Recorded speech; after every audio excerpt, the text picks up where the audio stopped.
Hey y'all, Darius Rucker here. You know, a lot of people ask me, what inspires your music? And one of the big things is a strong sense of place. That's why I love my home state of South Carolina and want to share the awesome things it has to offer. From the beautiful mountains down to the sunny coast, it's got it all. Not to mention two of my personal favorites, great golf and amazing food. Come see why I love this place. Visit discoversouthcarolina.com.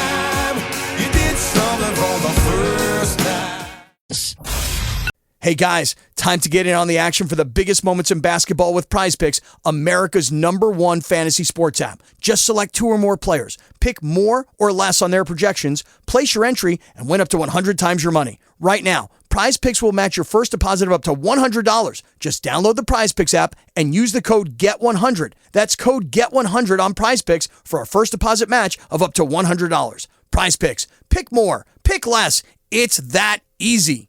BSM presents The Tim Meisberg Show, streaming live on WBSM.com and the WBSM app. Call 508-996-0500. Send us app chat messages and open line voicemails using the WBSM app. Now, The Tim Meisberg Show.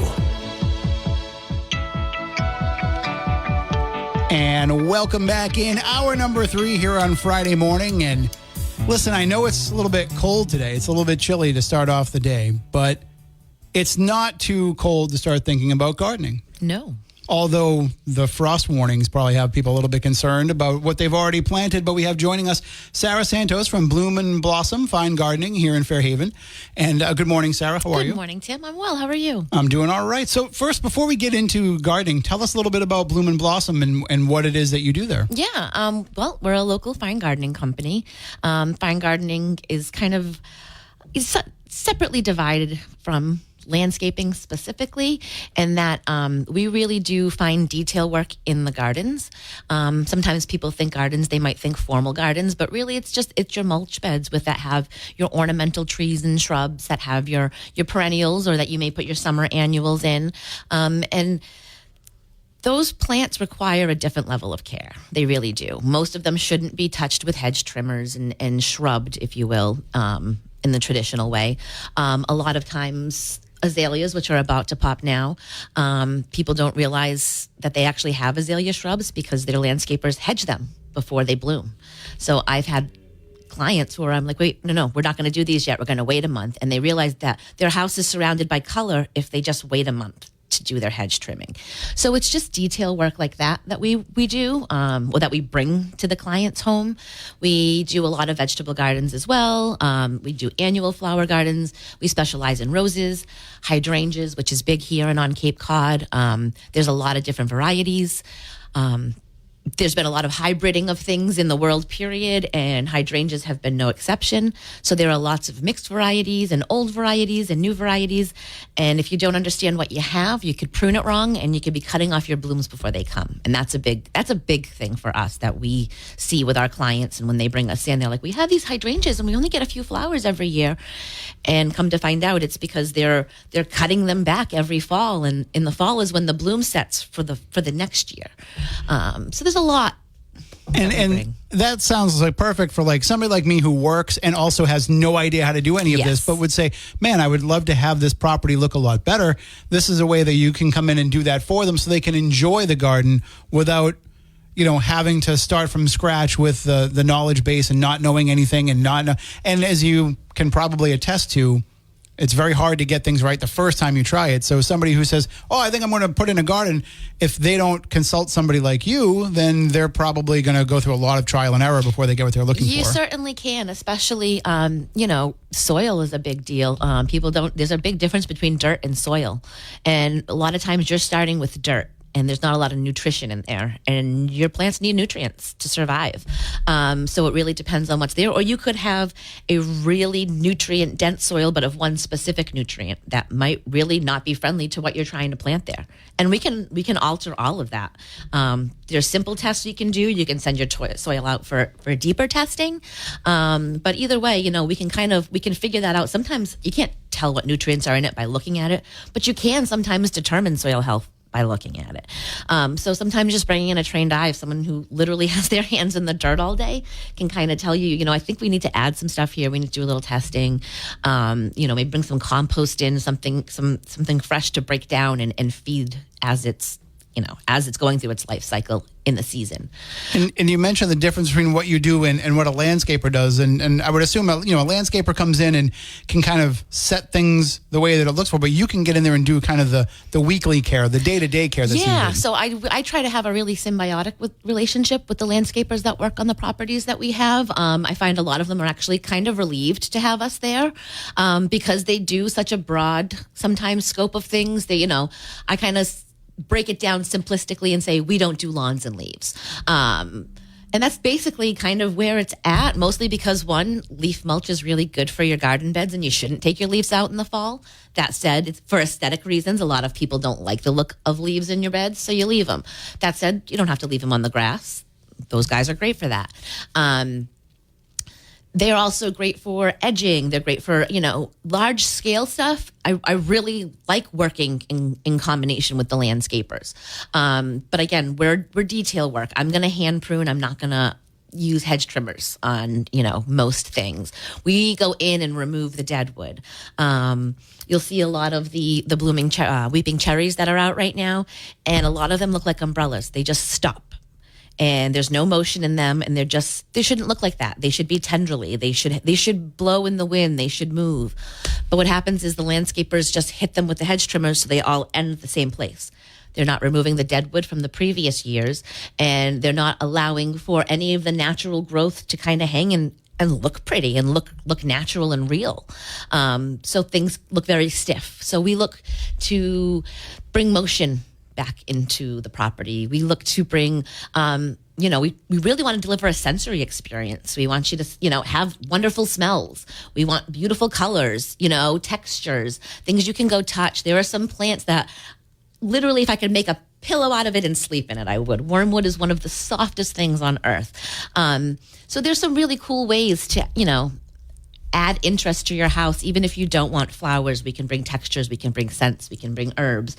There's flowering herbs. There's lots of cool ways to really individualize the experience of everyone's home. And that's what we look to do, to bring an aesthetic, change or improvement, but also to bring a sensory experience, to change your experience of your property.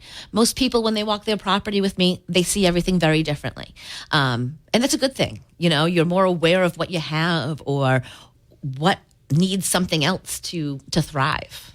But we're talking about this on the radio, but if you want to see examples of it, you can check out bloomblossomgardens.com. You can check out their Facebook page, their Instagram account, and really see, these photos and see the kind of work that you're talking about. What are some of the mistakes, people that try to do this on their own, what are some of the mistakes that people make in this area? A lot of it, like I said, comes right down to just soil health. Again, they can just, edge out an area and throw some stuff in the ground. And it is a little more complicated than that. At very least, you want to, whenever you're putting something new in the ground, you want to add a little bit of manure. Not too much. You can actually have too much and burn out the roots if you don't know what you have, if it has a really sensitive root system. Transplant shock's a real thing. So sometimes if you're transplanting something and you think it's not doing good and you may give up on it too soon, it may just be, it's going to acclimate to its area. So a lot of times it's just either not giving something the proper amount of time or giving it the proper environment it might need to thrive. And different types of things that you can plant require different levels of care. Some things you can just plant them and leave them and walk away. Other things require you being very vigilant about them. And maybe people buy something because they like the look of it, but they don't understand the care that goes into it. 100%. That's a really great example. And so one of the services that we do offer is consulting, in that, yes, we'll come in and we'll, give you suggestions what we think you should do, but we will also come in and work side by side with you and teach you how to work in your yard. Because there are people who have a yard and maybe they're retiring and actually want to spend more time in their garden and don't really know how, but want to. So, we can come and spend a few sessions with you and, explain to you what you have and the best ways to care for it. And give you the tips that you need to be successful and to deliver the product yourself that you want to do, because it is quite a fulfilling thing to do if you like to do it. We're also here to completely do it for you if you don't. So we try to deliver services on a full broad spectrum, and that, I have some clients that literally I show up, they tell me what we're doing that week. They just need the extra hands. And I have other places where I send them a bill every month and they tell me how happy they are with how things look. So it can operate anywhere in between there. I kind of call it a concierge type service because we do come to you. And I also consider it a boutique kind of company because we cater our services to you and to your needs and to your property. I'm thinking there must be a lot of folks who are, they have a vegetable garden or they have a flower garden. They love it. It's a big part of their life. But then they get older. They have physical limitations. They can't bend over anymore to care for it. They can't go out and harvest the vegetables when they come in, but they still want to have those fresh tomatoes. You can help them with all of those things. So we have such a broad spectrum of clients. So I have one property that we just did, and this woman bought her house several years ago. Every year she's been doing something. The icing on her cake was us. I say we bring the sparkle and shine to your home. We show up on a lot of homes that are already very beautiful, very, very well landscaped. They need sparkle and shine, and that's what we bring. So we've recently done this installation, and this woman is, going to be retiring in a few years, and she doesn't want too much maintenance, but she wants a certain look. So we talked about what we could put in, and we put together a maintenance plan. So we're doing the installation. We've just completed it. And we plan to put in things that don't need a ton of care. So she will have us come in on a monthly basis. And once a month, we'll come in and check on everything. We'll do some weeding.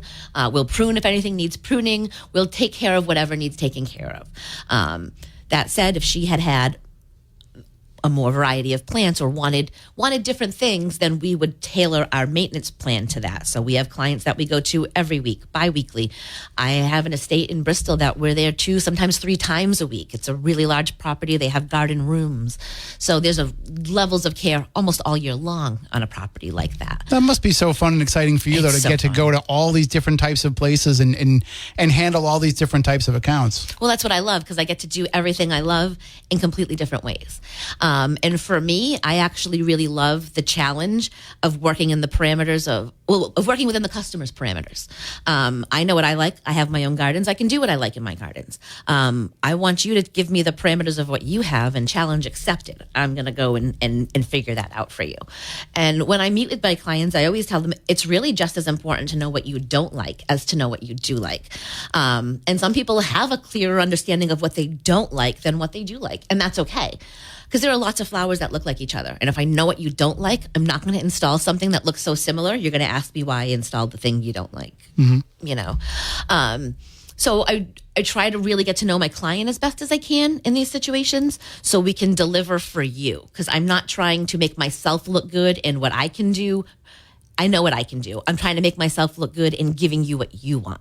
Does that make sense? Yeah, it does. But with that in mind, what's been the biggest challenge that you faced?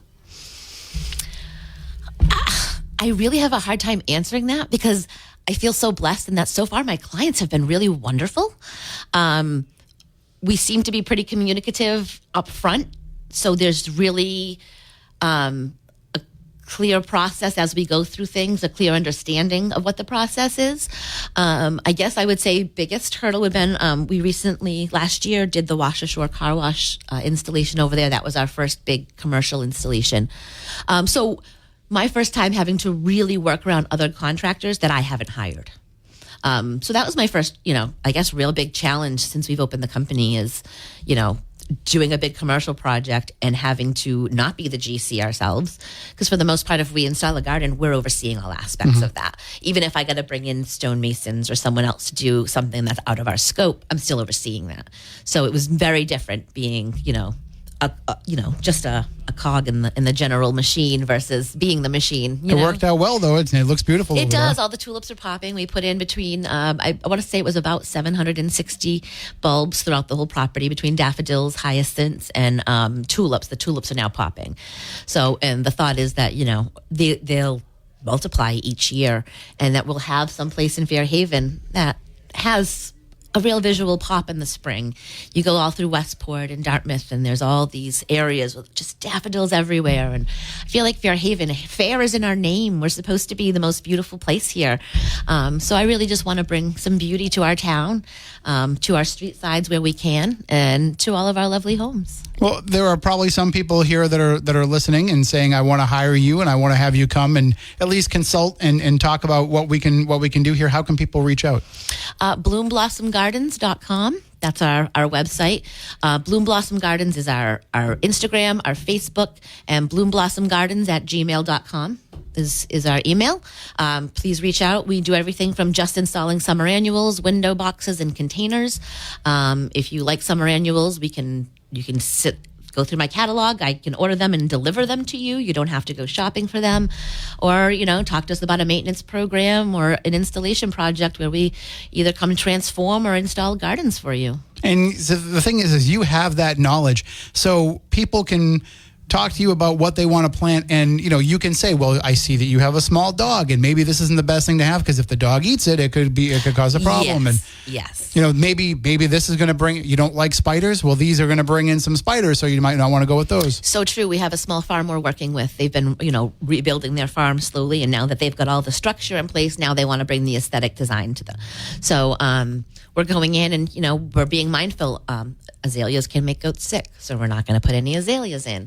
So you just you do a little more research and you make sure that the things we're putting in aren't going to harm the farm animals. And it's strange because I would bring goats in to take out poison ivy in a minute, and you would think that poison ivy would be more harmful than a beautiful blooming flower, but it's really, life doesn't work that way.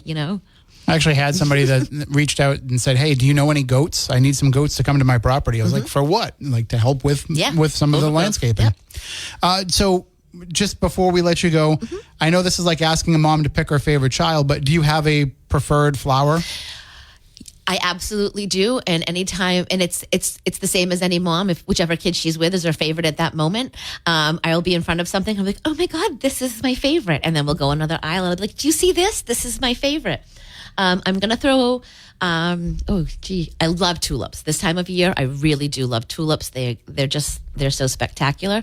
But in the summer, there's a flower called heliotrope, and it smells like a vanilla cookie.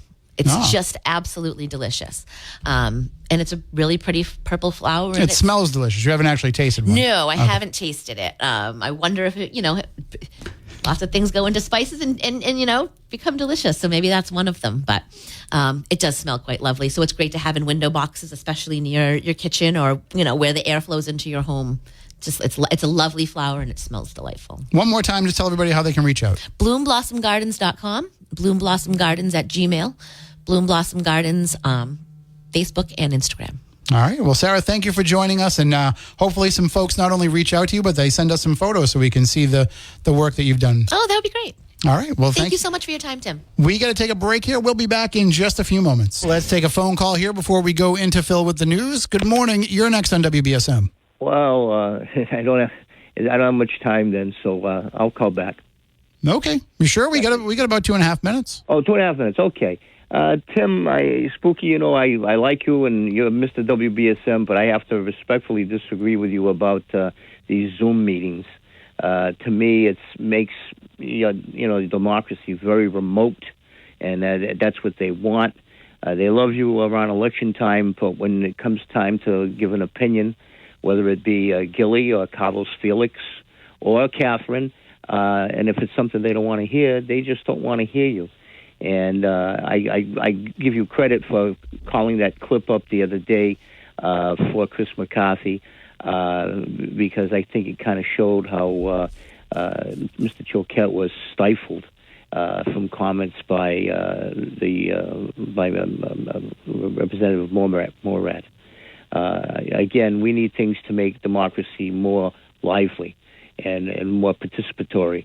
Again, it has to be done with, some sort of civility, no question about it. And I think a lot of this electronics makes things, less personal and more remote. And I don't think in democracy you want to be remote. You want to be as close as you can to it if you choose to. But there is the other side of that too, where some people will say, well, that actually makes it more accessible to people that wouldn't be able to make it down to City Hall for a meeting. Well, yeah, you can hear, but you can't talk. And it's just like when Gilly goes there, sometimes he brings a sign. Well, you're not going to get any Gilly signs when you do that sort of stuff. I just think it was necessary during the time of the COVID. Mm-hmm. I can understand the Brady Bunch approach at that time. Even you guys were broadcasting from your homes, I believe, at that time, and that was necessary. But this is no longer necessary, even though they've got an okay to do this until 2025. Again, what happened with Mr. Choquette and Ms. Morad was a terrible thing to happen. And it's just stifling people's access. And again, I enjoy listening to Catherine when she calls in. It's a different point of view. I enjoy listening to Carlos Felix when he calls in. It's a different point of view. I enjoy listening to Gilly when he calls in. It's a different point of view. As long as they keep their comments civil. All right. Well, thank you for the call. Okay, my friend. Have a good weekend. Have a good one. Yep. Take care. And we can take more of your calls coming up, 508-996-0500. But right now, it is time to go into the newsroom and get all the national and international stories from Phil Devitt.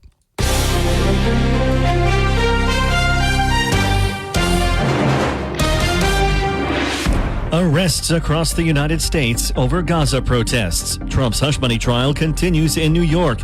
And teen alcohol and e-cigarette use on the rise. From the WBSM Newsroom, this is WBSM News.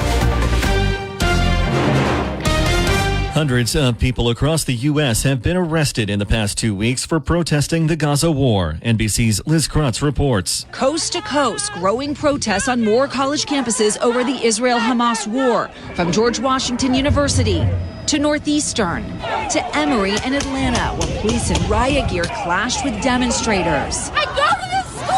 Anti-Israel protests have sprung up across the country since the NYPD arrested over 100 demonstrators at Columbia University on April 18th. The New York Times says since then, protesting students have been setting up tents at campuses across the country, including Boston, and over 400 protesters have been arrested for refusing to disperse. Details of National Enquirer publisher David Pecker's involvement in Donald Trump's alleged hush money trial came to light in court Thursday. NBC's Vaughn Hilliard has more details after Pecker took the stand for his third day of testimony and revealed conversations between himself, the former president, and associate Michael Cohen over alleged payments made to Stormy Daniels. Pecker said he told his right-hand man at the Enquirer not to pay Daniels the $120,000 she was seeking, because they'd already shelled out tens of thousands of dollars to keep other stories about Mr. Trump quiet. Trump's attorneys in their cross-examination tried to lay the groundwork that celebrities and media members working together to kill stories is nothing out of the ordinary. Court is set to resume this morning. Secretary of State Antony Blinken is heading back home from China after 3 days of meetings with Chinese officials. Blinken called his 3-hour meeting with Chinese Foreign Minister Wang Yi extensive and constructive. Wang said a major question between the U.S. and China is if the two countries should keep to the right direction of moving forward with stability, or if they're going to, quote, return to a downward spiral. A new report says the company that owns TikTok would rather shut it down in the U.S. than sell it. According to The Guardian, sources at ByteDance say the algorithms that the social media app relies on are considered too important to the company's overall operations, which would make a sale of the app with its algorithms, quote, highly unlikely. Colombia has become the first country to restrict the import of U.S. beef due to cows testing positive for bird flu. The USDA announced on its website this week that the South American country is banning beef products from cattle slaughtered in 8 U.S. states where dairy cows have tested positive for the avian influenza. And the World Health Organization says teen use of alcohol and e-cigarettes is alarming. Brian Shook reports. In a new analysis, the WHO said the findings show a concerning picture. The most commonly used substance among adolescents is alcohol, with more than half of 15-year-olds saying they've tried it at least once. Nearly 1 in 10 teens say they've been drunk, with the rate increasing among older teens. The WHO said it's a sign of how available and normalized alcohol is for youth, and nearly 1 in 3 15-year-olds said they've used electronic cigarettes at some point. I'm Brian Shook. WBSM Sports. The Red Sox lost to the Guardians 6-4 last night. Boston hosts the Chicago Cubs next for a 3-game series beginning tonight at Fenway Park. The Celtics and Miami Heat in Game 3 Saturday night. The series is tied. And the Bruins and Toronto Maple Leafs in Game 4 Saturday night. Boston leading 2-1. Now, your ABC6 South Coast forecast. We're wrapping up the work week with some patchy frost out there and also some patchy fog. The temperature in the mid to low 30s, turning mostly sunny this morning and this afternoon. Plenty of sunshine. Temperature in the lower 50s, 32 and clear overnight tonight. Sunny and mid 50s by tomorrow. Be sure to watch ABC6 for my full 7-day forecast. From the ABC6 Weather Center, I'm meteorologist Ceci Del Carmen on New Bedford's News Talk Station 1420 WBSM. I'm Phil Devitt for WBSM News. Stay up to date with New Bedford's News Talk Station WBSM and get all of our content and breaking news alerts with the WBSM app.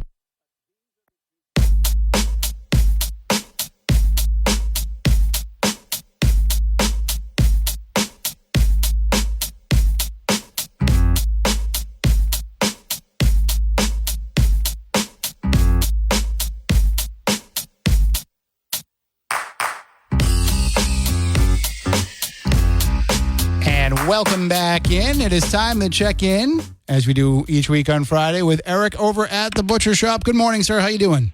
Hey, Tim. How you doing, man? I'm doing all right. I'm getting pretty hungry, though. What do you got happening over at the Butcher Shop today? Oh, man, I got everything. You know what I got that's nice today? People that like veal. I got veal chops. Nice veal chops. I just cut them. They're really nice. You know, you never know. People want something different. It's different. Yeah. I got nice fillets. I got nice ribeyes. I got nice sirloins. Everything nice, choice and prime. Nice stuff I got. On the veal chops, how do you recommend preparing those? It's grilling season, my man. Yep. Just toss them on? That's just simple as that, little seasoning? Salt, pepper, nice and clean. That's it. Oh, that sounds like like you said, something different. You know, you can only have so many steaks and chicken breasts. You know, try something different now and then. Yeah, nothing wrong with that, man. And plus, I got what I got today. You know, I got nice fresh rabbits. Yeah. Nice fresh from the farm. I got Terrace Major, always nice stuff. Everybody loves Terrace Major. Got marinated pork chops, bifanas. You know bifanas, right? Like the pork steak. Yeah. Sliced real thin, nice to fry, real quick stuff, good stuff. Yeah, fantastic. And not only do you have stuff that people can get and bring home and make, but you have stuff that's already made for them. What are you cooking up today? Oh, today, man. Today's a fish day. It's Friday. I know Lent's over, but we still do. We sell a lot of fish. Nice fried fillets. We got mackerel, sardines coming up. My mother just made a nice fresh batch of French meat pies, too, man. Nice stuff. Oh, wow. So, yeah, I mean, and when you make the French meat pie, how does she prepare them? What does she put inside of them? You know how it goes. 50-50. 50 on the beef, 50 on the pork. Good stuff. That's nice perfect. Seasoning. Comes out real nice. Yeah, so everybody can get all that at the Butcher Shop, 123 Dartmouth Street in New Bedford. And not just all that, you can also get your beer and wine. You can get your cheeses from all over the world. You guys have everything there. Yeah, thanks for that, man. Yeah, I do. We've got us whatever you need. I can try to the best I can to get whatever you want, man, honestly. And I'm going to ask you, I ask you every week, what are you having this weekend? Oh, today, you know what? I think I'm going to dig into my mother's French meat pie tonight. Ooh, yeah. That's a good good comfort food. Yeah, it is. Absolutely. Feeling lazy, and it's still a little nippy. It's cold. Yeah, today is a French meat pie kind of morning, that's for sure. Yeah, no kidding. You ain't lying with that. All right, so go on and see Eric and everybody over at the Butcher Shop, 123 Dartmouth Street in New Bedford. Thank you, sir. You have a good week. I'll talk to you later, bro. Talk to you next week. All right. Again, 123 Dartmouth Street in New Bedford, the Butcher Shop, a real old-school neighborhood market with everything that you need. 508-996-0500. That's my number if you want to call in and join in the discussion on some of the things that we've been talking about this morning. And I'm reading some of these comments on not just on the WBSM and Fun 107 Facebook pages, but also I shared the story about Burlington coming to Fairhaven in the Fairhaven Facebook groups. There's a couple of groups that I'm in, and the commentary is just off the rails on this. First of all, I put out the story about Harbor Freight coming yesterday, and I put that in these same Fairhaven groups, and maybe people just didn't see it. The same people didn't see it, but the story about Harbor Freight coming, and if you aren't familiar, Harbor Freight is a tool seller and hardware. It's like I want to call it a hardware store, but they sell other things. It's very much like part of what Benny's was. Very reminiscent of the old NHD, those types of places. And people love it. People are driving from Fairhaven now to go to Fall River or to go to Wareham to go to Harbor Freight. But that is coming in sometime this summer. They're targeting July. That's moving into the other half of what's next to Job Lot over here in the former Shaw's, what was Regal House. They are going to be moving into there. Then we also have the story that Burlington is moving into the old Job Lot next to Marshall's in the Fairhaven Commons Plaza. And the site where Harbor Freight is moving in has only been empty for a few months. And most of the reaction on that story in these Fairhaven Facebook groups was, people liked it. Little hit the thumbs up. That's cool. Nobody really commenting. Nobody really putting an angry face. People were like, oh, great. Harbor Freight. Love it. Don't have to drive to Fall River anymore. This is awesome. Those were the comments that were posted. Story goes in about Burlington moving into a place that's been empty for 7 years. And you would think, they were building a torture chamber over there, forcing people to walk in and forcing people to endure shopping at Burlington. They would rather, I guess, have it sit empty than to have Burlington come to town. I don't get it. Yeah, you want a Whole Foods. Yeah, you want a Trader Joe's, but it's sat empty for 7 years. They had the opportunity to come. I'm sure that the people that own the plaza, I'm sure the people that handle economic development in Fairhaven, I'm sure many people reached out to them to say, we've got this great space that you'd be perfect for, and they weren't interested. Burlington was. You would rather have it sit empty than to have Burlington come in? And the comments about it are, somebody's like, oh, great, just another Building 19. You've obviously never been into a Burlington. Burlington is not another Building 19. If you were going to say it's another something, you would say it's another Marshall's, similar to the place that's right next door. But I actually find Burlington to be much cheaper. Now, Marshall's is cheap, but Burlington is cheaper. I think most of the clothes I'm wearing right now might have come from Burlington. Certainly my boots definitely did. So there's a lot that could have moved in there, but none of it did. This is who is moving in. This is who is going to generate tax revenue for the town. This is who is going to employ local people. This is who is going to breathe life back into an empty space. But instead, there's just, and the other thing too is everybody is saying, well, I can't wait till it ends up looking like Dartmouth. I just want to let you know, I've shopped in many Burlingtons because as I've had to buy new clothes, I like the fact that I can get stuff for $3, $4, $5. So, I mean, there's nothing like walking in and finding a nice shirt. Got a Nautica polo shirt for $3.99 in a Burlington. Yeah, these are the deals that I'm looking for when I go in there. But I've been into Burlingtons in Dartmouth and Fairhaven, in Brockton, in Raynham. And the rest of them don't look like the Dartmouth store. And somebody made this comment, and I forget where under which posting it was, but somebody made the comment of, it's not the employees that make it look like that, right? It's the customers. And they're absolutely right. When you walk into these other Burlingtons, they don't look like that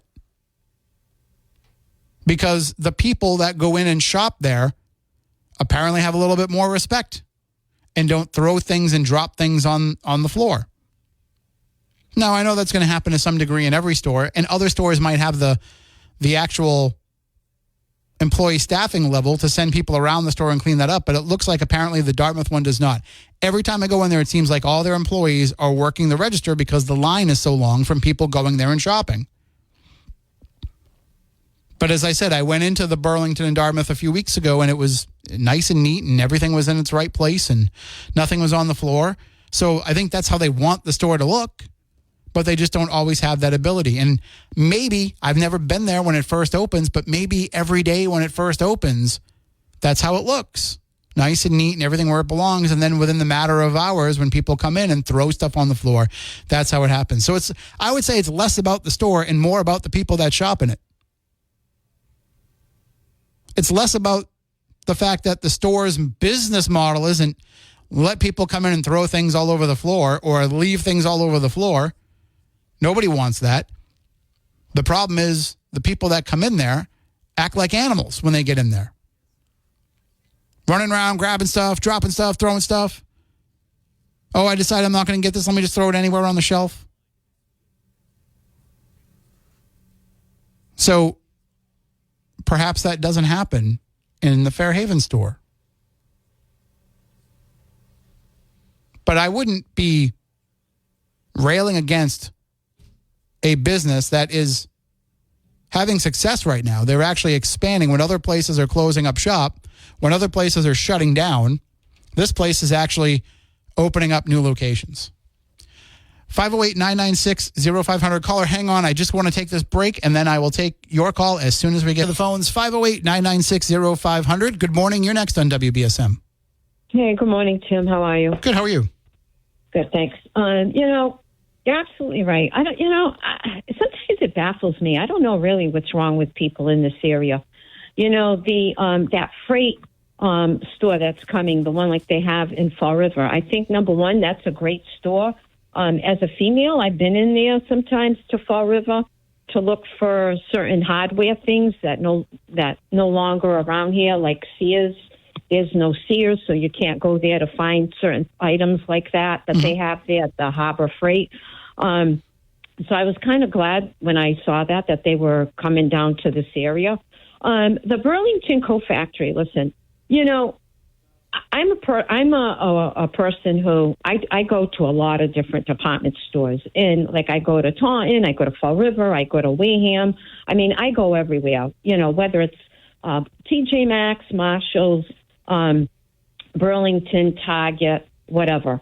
And I have to tell you, I mean, even the Fall River one, I go to the Fall River one quite a few times, and I have never.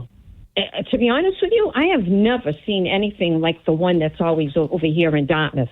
Because every time I go to the one, I try to walk in there just to check to see if maybe, things are neat or somewhat neat. But it's like the minute I walk in there and I already see everything's all over the place, I just turn around and walk out. But I can tell you, I can go to the one in Fall River, and I have never seen it look like the one in Dartmouth. Number one. The other thing is the Target in Dartmouth. Okay, and I'm just going to give an example of the young girls, and I mean like little girls section. There lately, you walk in there, if you're trying to find, clothes for a little girl, it's like, it is so aggravating. You cannot even, whether it's shirts, shorts, pants, everything that's on those, not on the rack, but like on the shelf. On the walls, yeah. So let me... Listen, everything is all over the place. Everything is on the floor.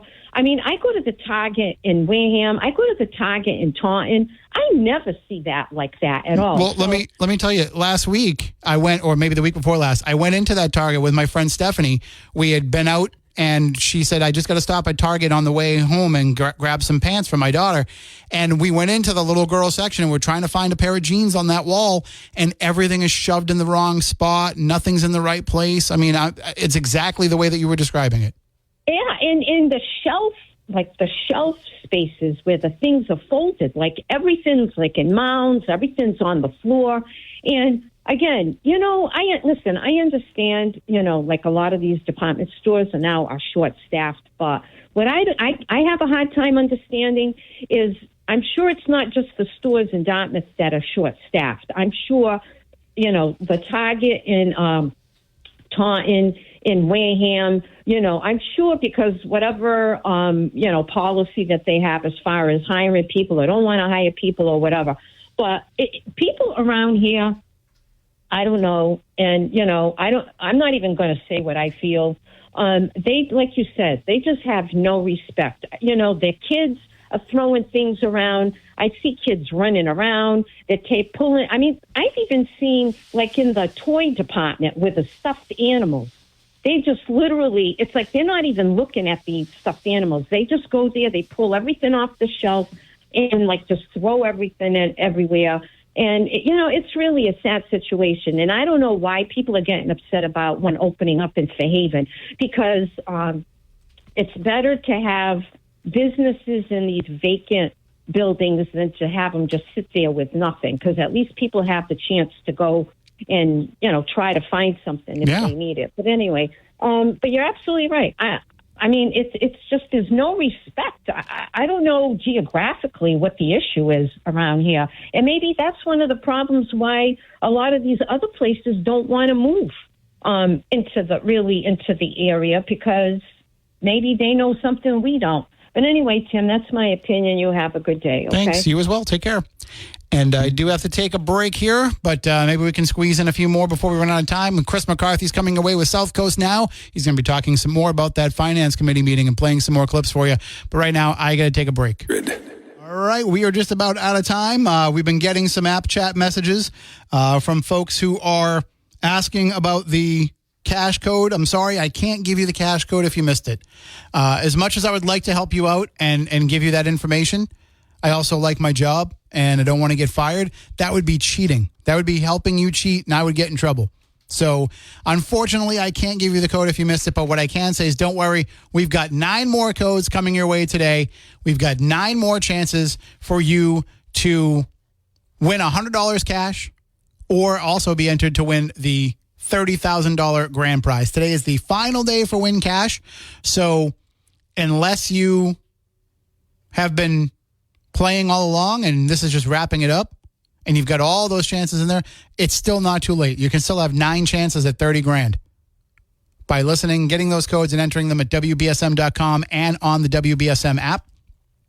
And you have to go to the Win Cash page or the Win Cash button on the app, which is a little money bag icon in the middle of your screen. Don't send them via app chat. That will not get you entered. People are still sending them in via app chat. Can't do that. You have to do it on the Win Cash page, in the box, in the code box that is on that page. But thank you so much to Architect Managed IT Services and Hair and Motion Cosmetology for bringing Win Cash to you here. And I think people liked it so much, maybe we'll do it again. We've also got a lot of other great contests coming your way throughout the spring and summer. We're going to be giving away concert tickets like you wouldn't believe. I've got new shows coming in all the time. We've got big shows. We've got Boston Calling tickets coming your way, all kinds of things. So starting next week, probably, we'll start giving some of those away, and we'll start getting you set up to hit all the big concerts this summer. So, yes, we've got tickets to things like Green Day, Third Eye Blind, Alanis Morissette. And for those of you who have been asking, of course, yes, we got more Doobie Brothers tickets for this show.